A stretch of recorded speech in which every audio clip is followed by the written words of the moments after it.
Dahil tanghalian na naman, kailangan nating magluto ng ulam. Since hindi ako nakakapamalinggi kasi 1 week na atang umuulan dito. Laging malakas ang ulan, tinatamad ako maglalabas. So, ito ang aking lulutuin ngayon. Yan. Luluto ako ng patola na may miswa. Miswa at patola lang. Walang sahog. Wala pang sahog. Naubusan na kami. Naubusan na ng pangsahog. Yan. Magigisa tayo ng meron akong luya. Luya. Paborito. Hindi, gusto ko may luya dito eh. Dito mga konti. Yan. Hintayin natin na mag brown.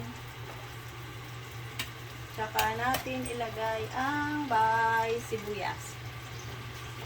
Hintayin mag-brown ang... Ayan, lagay na natin ang sibuyas. Lalagyan ko itong siling isa para maluto. Ayan.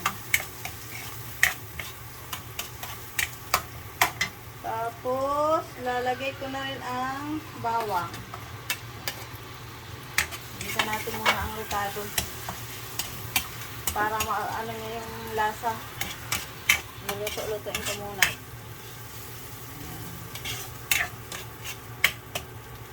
Wait natin kaunti. Bago natin tubigan.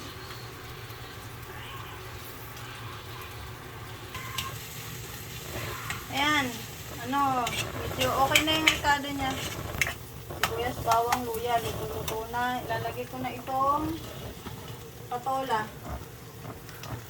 Binalatan ko yung iba, hindi na binabalatan eh. Pero gusto ko kasi walang balat. Kanya-kanyang gusto lang yan, guys. Ayan.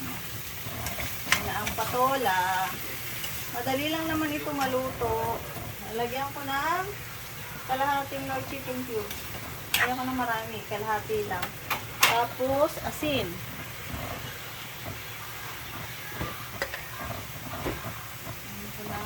Asin.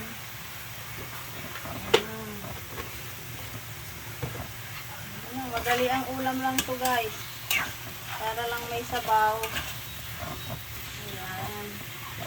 Tapos lalagay ko na itong aking pinakuloang tubig.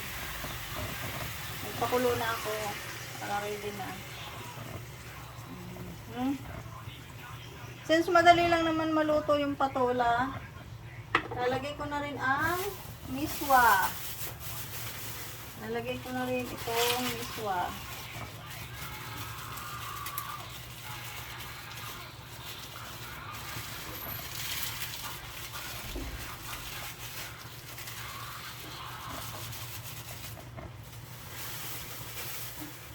Masarap nito, guys, kung may hipon, Kung may hipong sahog, mas masarap. Kaya lang wala akong pansahog. Hindi nakakapunta ng palengke. Wala kasing pamalengke rin. Sabi ka na. Bukod sa maulan, walang pamalengke. Ay, go. Yan. Tapos, intay natin itong kumulo. Tapos, titikmo natin kung anong lasa. Yan. Tatakpan ko para mabilis. Kasi, dapat may takip. Mas mabilis kumulo. Ayan. Hintayin natin mga 10 minutes. Ayan, guys, may malunggay. Lalagyan ko ng kaunting malunggay para healthy living. Ayan. Takpan ko muna ulit. Ayan, guys, nakulo na siya. Kulo na. Titikman ko kung anong lasa ng aking luto. Ayan. Wala siya. Paminta. Wala na rin atong paminta.